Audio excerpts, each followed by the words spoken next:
পৃথিবীতে সবচেয়ে অসহায় সে, যে নিজের মনের কথাগুলো বলতে চাইলেও প্রিয় মানুষটার কাছে কখনো বলতে পারে না। মেয়ে হয়ে জন্ম নেওয়া সহজ, কিন্তু বেঁচে থাকা অনেক কঠিন। হাসতে গেলেও ভাবতে হয়, কাঁদতে গেলেও ভাবতে হয়। রাগ আর তুফান দুটোই থেমে গেলে বোঝা যায় ক্ষতি ঠিক কতটা হয়েছে। চুপ থাকার চেয়ে বড় শাস্তি বোধহয় এই দুনিয়াতে আর কিছু নেই। প্রয়োজন ফুরিয়ে গেলে মানুষের কথা বলার ধরনটাও পাল্টে যায়। তাই লজ্জার কিছু নেই, যারা ভালোবাসতে জানে তারা কাঁদতেও পারে।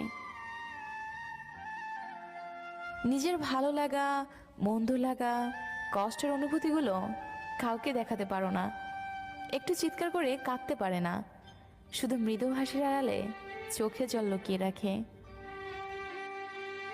কিছু কঠিন মনের মানুষ আছে, সকালে হাসে অথচ রাতের অন্ধকারে সবার আড়ালে কাঁদে।